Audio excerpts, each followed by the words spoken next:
Rational therapy, or rational emotive therapy, also called RT for short, is based on several fundamental propositions or hypotheses.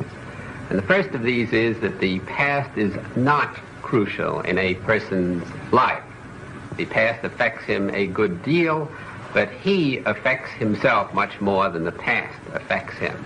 Because no matter what he has learned during his historical development, the only reason why these things that have happened to him and have been told to him affect him today is because he is still re-indoctrinating himself with the same philosophies of life, the same values that he usually imbibed and taught himself to early in his childhood.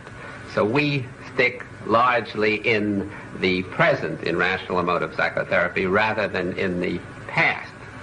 And we believe that today the individual experiences negative emotions, self-defeating behavior, inefficiencies, because he now is indoctrinating himself with what we call simple exclamatory sentences, which involve ideas. Human beings can tell themselves ideas in all kinds of languages, in pictures, in sign languages, in nonverbal expression, in math, for example, but they normally speak to themselves in simple English, if English is their native tongue. And when they talk to themselves in an irrational or an illogical way, then they literally create their negative feelings or emotions and the behavior that follows therefrom. Now, just to give an example, the individual usually tells himself when he's upset, first a sane sentence and then an insane sentence. The sane sentence is something along the order of, I don't like the thing that I've done. I dislike my own behavior. And that would be fine, but unfortunately he follows it with an insane sentence which says to himself, and because I don't like my behavior, I am a louse, I am worthless, I am a no-goodnik. And this thoroughly insane sentence, which is a sentence of faith unfounded on fact, which has no empirical reference, which is a kind of superstitious or dogmatically religious system, creates what we call his anxiety, and through his anxiety, his depression, his guilt, his other forms of self-defeatism. Or again, the individual tells himself the same sentence, I don't like your behavior, when, let us say, somebody has acted badly with him, and instead of following that up with that because I don't like your behavior, I can still stand it, and I'm going to try to get you to change your behavior, he says, I can't stand your behavior. Or in an absolutistic, godlike, grandiose manner, you shouldn't be the way you are because I think that I don't like the way you are. Now, it's these second B sentences which upset the individual. Or another way of putting it, as Epictetus, a Roman philosopher, said many years ago, it's not what happens to us at point A that upsets us, it's B, our view of what happens to us. And in rational emotive psychotherapy, we go after this individual, the patient's view, and show him that whatever he thinks has upset him, usually some external situation, what somebody else has done, it's really what he's telling himself about this thing, this event, which upsets him. And although he may never be able to do anything about the external event at A, he can change the internal event, his sentence, his belief to himself at B. Now, in rational emotive psychotherapy, we try to show the patient three kinds of insight, in contradistinction to some other therapies, which usually emphasize one major kind. The first kind we try to show him is that all his behavior, especially his negative self-defeating behavior, which we're interested in, which is upsetting him, has clear-cut ideological antecedents. He may have learnt these, as I said before, in the past, but right now, today, he must still believe these same ideologies, else he would not get the negative behavior that flows therefrom. And insight number two, which is most important and which is unfortunately neglected in many other systems of psychotherapy, is that he, being, as Ernst Cassirer once said, a symbolizing animal, is continually re-indoctrinating himself with these ideologies. And that's the issue. That's why he's now disturbed. Now, insight number 3 is that even when he sees clearly what he's telling himself and that he's telling himself nonsense, only by work and practice, by continually reassessing and revaluing his own philosophic assumptions, will he ever get better. Now, we also stress the fact that action is necessary to change an individual. Just talking about things, thinking about things is nice, but not necessary. I should say it's not a necessary condition for psychotherapeutic change. What the individual has to do in addition usually is act, and we therefore give him concrete homework assignments and get him to act these out and check up and follow to see whether he does these homework assignments. And our final goal is to get the individual to learn, and learn for the rest of his life, to challenge and question his own basic value systems, his own thinking, so that he really thinks for himself. He must do this particularly when he feels miserable, he feels anxiety or depression or guilt or too much frustration or anything else that is negative, or when he behaves very inefficiently. And finally, he was able, through this kind of new thinking, rethinking his own assumptions, to apply what we call the scientific method to the facets of human living, and to be truly scientific in his behavior, to question and challenge his own assumptions as we do in science, and thereby to minimize, though never entirely to eliminate, the terrible anxiety and the atrocious hostility which unfortunately affects most of us in this existence.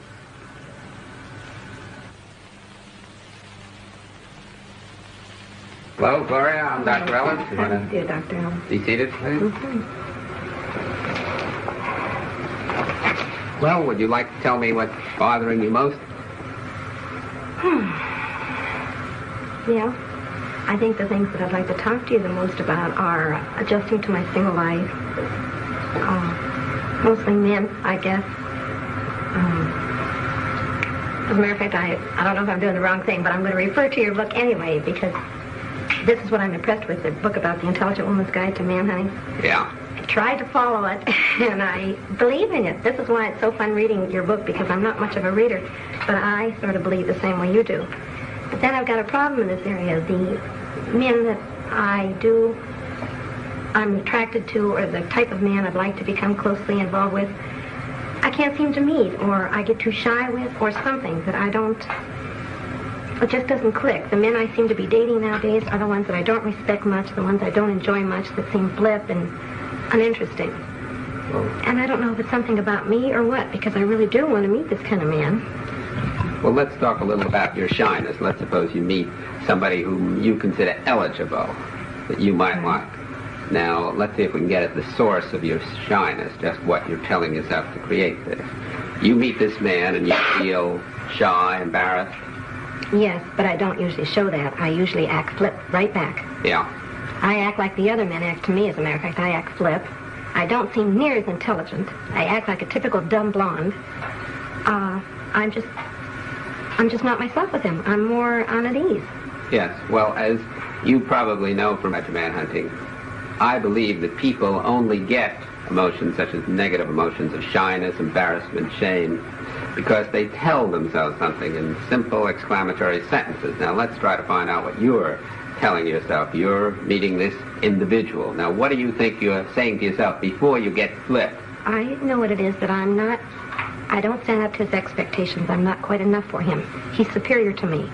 Although I want this type of man, I'm afraid I won't have enough to attract him. Well, that's the first part of the sentence, and that might be a true one, because maybe he could be superior to you in some ways. Maybe he wouldn't be attracted to you, but that would never upset you if you were only saying that. I think he may be superior to me. Now, you're adding a second sentence to that, which is, if this is so, that would be awful. Well, not quite so extreme as that, because I've thought about that, too. It's usually, I've missed my chance again, because when I want to if I want to show the very best of myself, because I think I have self-confidence that I have enough to offer. Yeah. But when I get afraid like that, then I show all the bad qualities. I'm flip, I'm then I'm so much on the defensive that I can't show my good qualities. And it's like, I missed my chance again. There was a good opportunity to be close to this man, and I loused it up again. All right, but even let's suppose you're saying that, and I think you really are, but you must be saying something else too, because if you were just saying, hell, I missed my chance again, you'd say, all right, next time I'll take advantage of what I learned this time and do it a little better. Now, you still must be saying, if you feel shame, embarrassment, shyness, there's something pretty bad about your error in missing your chance again. I don't know if this follows in context to what you're saying, but the thing I do feel is that I get suspicious then. Am I the type of woman that will only appeal to the ones that are to not my type of guy anyway? Is there something wrong with me? Am I never going to find the kind of man I enjoy? I always seem to get the other ones. All right, now you're getting closer to what I'm talking about, because you're really saying, if I am this type of woman that none of these good, eligible males are going to appeal to, then that would be awful. I'd never get what I want, and that would really be something frightful, isn't it? Plus, I don't like thinking of myself that way. I want to put myself on a higher standard. I don't like to think that I may be just an average Jane Doe. But let's just suppose, for the sake of argument at the moment, that that were so. All right. That you were an average Jane Doe. Now, would that be so terrible? It would be inconvenient. It would be unpleasant. You wouldn't want it. But would you get an emotion like shyness, embarrassment, shame out of just believing that maybe I'm going to end up like Jane Doe? I don't know. Well, I don't think you could, because you still would have to be saying on some level, as I think you've just said, and it would be very bad. It would be terrible. I would be a no-goodnik if I were just Jane Doe. I'd never get what I want. If I were just a Jane Doe, and if I'd have to accept that, I'd never get what I want, and I don't want to live the rest of my life with just icky men. Well, it's not necessarily so that you'd never. You really mean your chances would be reduced, because we know some icky girls who get some splendid men, don't we? That's right. You see, so you're generalizing there. You're saying it probably would be that I'd have a more difficult time, but then you're jumping to, therefore, I'd never get it all. You see the catastrophizing there that you jump to. Yes, but it feels that way to me at the time. It seems like forever. That's right, but isn't that a vote of non-confidence in you? An essential vote of non-confidence. Yes. And the non-confidence is because you're saying, one, I don't want to miss out on things. I would like to get the kind of a man I want and be a, in your words, superior kind of girl who gets a superior kind of man. Yes. But if I don't, then I'm practically on the other side of the chain completely, a no-goodnik, somebody who'll never get anything that I want, which is quite an extreme away, isn't it? Yes. And that's what I call catastrophizing, taking a true statement, and there is a good deal of truth in what you're saying, if you didn't get the kind of a man you wanted, that it would be inconvenient, annoying, frustrating, which it really would be, and then saying, I'd never possibly get what I want, and even beyond that, you're really saying, and then I couldn't be a happy human being. Aren't you really saying that on some level? But let's just look at that. Let's just assume the worst, as Bertrand Russell once said years ago. Assume the worst, that you never got at all, for whatever the reasons may be, the kind of a man you want. Look at all the other things you could do in life to be happy. Well, I don't like the whole process. I don't even like as I'm going through it. I don't... All right, even if it wasn't a catastrophe, even if I didn't look at it as a catastrophe, I don't like the way I'm living right now. For example, when I meet somebody that I'm interested in that could have some potential, right away I find I'm not near as relaxed with him. I worry more, should I be friendly? Should I kiss him goodnight? Should I do this? If it's just a Joe Doe and I don't give a darn, I can be anything I want to be. I turn out to be more of a person when I'm not as concerned. I don't like the way I'm, But you're not merely concerned, you're over-concerned. You're anxious, because if you were just concerned, you'd do your best and you'd be saying to yourself, if I succeed, great. If I don't succeed, tough. Right now, I won't get what I want. But you're over-concerned or anxious. You're really saying, again, that's what we said a moment ago, if I don't get what I want right now, I'll never get it. And that would be so awful that I've got to get it right now. That causes the anxiety, doesn't it? Yes, or else work toward it. Yes, but if I don't get it right now, that's all right, but I want to feel like I'm working toward it. Yes, but you want a guarantee, I hear. My trained ears hear you saying, I would like a guarantee of working towards it. And there are no certainties and guarantees. No, Dr. Ellis, I don't know why I'm coming out that way. What I really mean is, I want a step toward working toward it. Well, what's stopping you? I don't know, I thought, well, what I was hoping is, whatever this is in me, why I don't seem to be attracting these kind of men, why I seem more on the defensive, why I seem more afraid. you could help me what it is I'm afraid of so I won't do it so much. Well, my hypothesis is so far that what you're afraid of is not just failing with this individual man, which is really the only thing at issue when you go out with a new, and we're talking about eligible males now, we'll rule out the ineligible ones. You're not just afraid that you'll miss this one. You're afraid that you'll miss this one, and therefore you'll miss every other, and therefore you prove that you are really not up to getting what you want, and wouldn't that be awful? You're bringing in these catastrophes. Well, you sound more strong at it, but that's similar. I feel like this is silly if I keep this up. If you keep There's what something up? I'm doing. There's something I'm doing not to be as real a person with these men that I'm interested in. That's right. You're defeating your own ends by... I've done it again. Right. If I weren't so doggone anxious about trying to hook this guy, I could be more real. He's going to enjoy me more if I'm real anyway. So I'm only giving him the stinky part of me. Right. How can anybody I respect a chooch? And that's what I am when I don't really come through. But look how you just devalued yourself. Let's just suppose, for the sake of argument, you kept giving the stinky part of you. Right. A human being, another person who's trying to get interested in you, might not like these attributes, these characteristics of you, but I don't think he's going to despise you as a person, which No. you are really doing. I'm harder on myself than I think That's he is. exactly But he the just point. doesn't like me. There's not enough to me. Right, and I say before, if people just didn't like you and you went through enough of them, and it would be hard to go through enough, but it would be possible, you'd eventually find one who did like you and whom you liked. But as long as you devalue yourself personally in your own eyes, you complicate the problem enormously, and you're not focusing on how can I be myself, change the traits.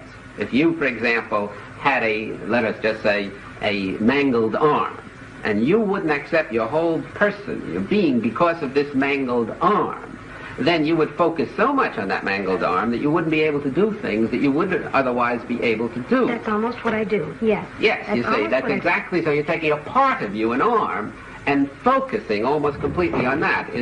Just to bring it down to our own conversation, you're taking a part of you, your shyness, your not being yourself with males, and focusing so much on that part that you're almost making it the whole of you. And you get an awful picture of your total self because of this defective part, and we're assuming, you and I, that it is defective. We're not glossing over and saying, no, you're doing all right. You're not doing that well. Right. Now, if you could accept yourself for the time being with this defective part, with these attributes, and not beat yourself over the head, as I feel you definitely are doing, then it becomes a relatively simple problem to work and practice against this negative attribute. In other words, let's get back to that now, how to be yourself. Let's just suppose for the moment that you really were fully accepting yourself with your failings. All right. You know you're going to go out, you know you're going to screw up with the next man, the man after that in all probability, but you're saying, all right, I have to go through a learning process, that's too bad. I won't be very good during this while, but I'll do it just as I would at ice skating, where I'd have to fall on my neck for a few times before I learned to ice skate. Okay, now let's suppose that. Then, if that was so, if you were really accepting you, you'd go out, take the risks of being you.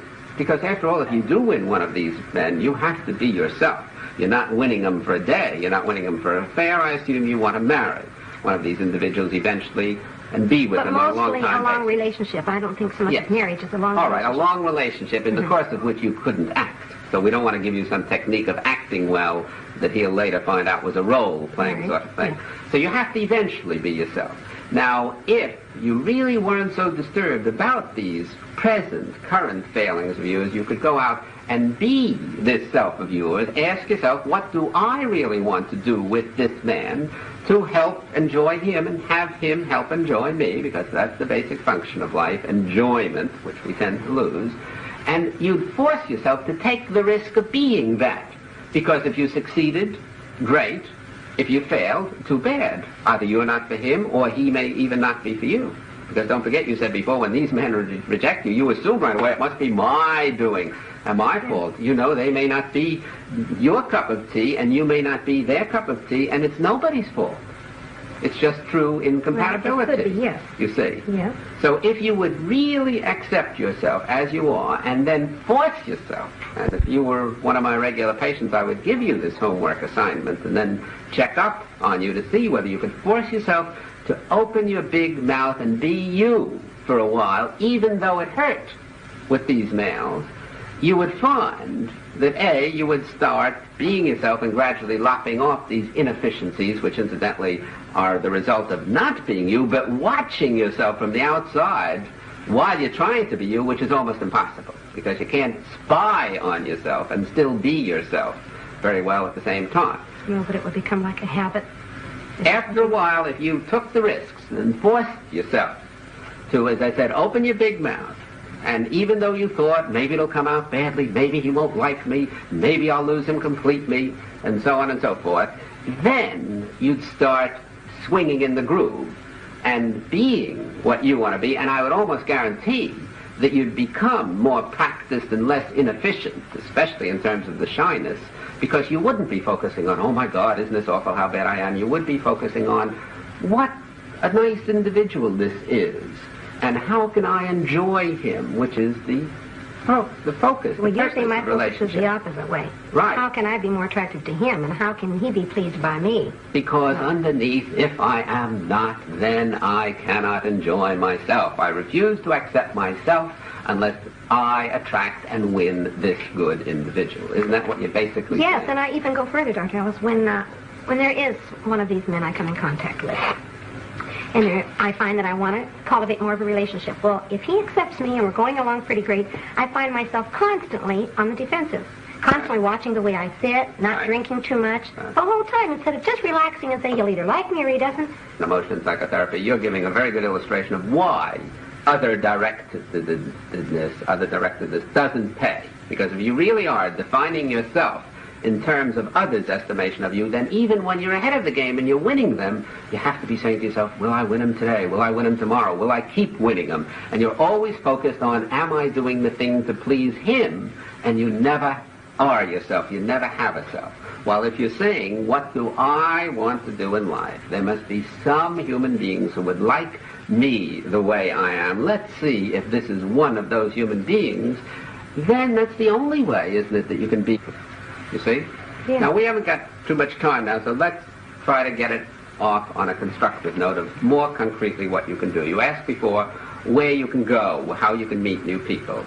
I'd say that, I don't know this particular area, but it's almost any place. If you could do what we are talking about, really take risks and focus on what you want out of life, and on the fact that it's going to take time, which unfortunately it does, and that it's not awful and you're not awful while it's taking that time, then you can leave yourself open unshyly to all kinds of new encounters. And these encounters can take place on buses, while waiting for a streetcar, if they have streetcars in this area, at cocktail parties, anywhere. You can talk to people who look eligible. You can ask your friends to get you eligible males and so on. But the main thing is that you have to, A, like yourself while you're not doing badly, and B, not be intolerant against conditions which are bad. And I'm agreeing with you that they are. Now, as I said, I would give you, if you were a patient of mine, the homework assignment of deliberately, very deliberately going out and getting yourself into trouble. In other words, taking the most eligible males you can find at the moment and forcing yourself, risking yourself to be you. Are you saying even if it were like if I went into a doctor's office to start a conversation with him because he was attractive to me or he appealed to me? Right. I'd even go so far as to starting out a conversation with him, a personal one? Why not? If he's an eligible individual, any kind of an eligible individual. Well, I feel you accept that, but that seems awfully brazen or something. Well, let's suppose it is brazen. What have you got to lose? The worst he can do is reject you, and you don't have to reject you if you were thinking along the lines that we've been 25 minutes or so. Oh, yeah. Now, can you try to do that? I think so. It sort of gives me a spurt to go out and see. You're right. That's all I can do is be rejected. Right. And that leaves you intact. It just leaves you, unfortunately, not for the moment, getting what you want. So you try the one you've already read, and I'll be very interested in finding out what happens. Oh, I'm excited about it. Well, it was certainly very nice meeting you, Gloria. Thank you, Doctor.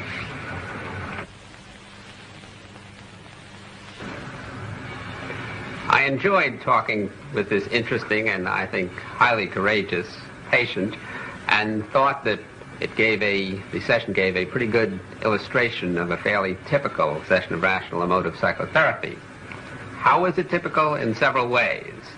In the first place, I was able rather rapidly and quickly to get to some of what I think are the philosophic cores of the patient's disturbances, to show her that the reason she is feeling shy and ashamed and afraid in this instance is because, even though partially unwittingly, she is defining herself in a very negative way or devaluing herself by blaming herself too much for imperfect behavior. Because perfectionism is the root of most human evils, and she was showing some fairly typical perfectionistic notions. So very quickly, as is usually done in rational emotive psychotherapy, we skip some of the asides, we skip going back into the history as some of the psychoanalysts do, and we skip some of the transference relations between us and the patient, and we skip some of the nonverbal expression. Not that we think these things are quite unimportant, but we think they're of relatively little relevance to the basic core of the patient's disturbance, which is her philosophy of life. And typically, again, this patient showed both anxiety and low frustration tolerance, which most patients showed, and these were intertwined, and again, very usually, she was then beating herself over the head, blaming herself, condemning herself for feeling these kinds of feelings. Now, she did not see very clearly, at least I thought so at the beginning of the session, exactly what declarative sentences and exclamatory sentences she was telling herself to create these feelings, and I endeavored to show her some of these sentences and what could be done about it. And among other things, I also, though briefly, because this is just one brief session, tried to give her a homework assignment that she could go and get her teeth into and actively try to do to depropagandize herself by going out and taking risks, which normally up to now she hasn't been taking that much of. It's interesting to note that, again, quite typically in this session, although I was attacking fairly vigorously the patient's attitudes or philosophies, she did not feel an attack on her. She felt that I was supporting her, if anything, and she ended up, I thought, rather optimistically feeling that I had given her several ideas of what she could do in the future. Again, rather typically in this session, I kept persuading the patient and attacking her ideas and showing her that her philosophy of life not only was such and such, but that if she stuck to this kind of philosophy, she had to get negative and self-defeating results from it. And then I kept persistently going on, even though at times she became defensive and wasn't quite accepting by any means what I was saying. I didn't let this bother me, but kept going on against her basic core system, her value system, because this is, again, what bothers patients, that they give up very easily on attacking their own negative evaluations of themselves, and therefore they persist forever. Now, there were limitations, of course, especially in terms of time to the session, and these limitations did have some effect. For example, there was not enough time for repetition. In several sessions, I would have gone over much of this same material until I was sure that it had sunk in.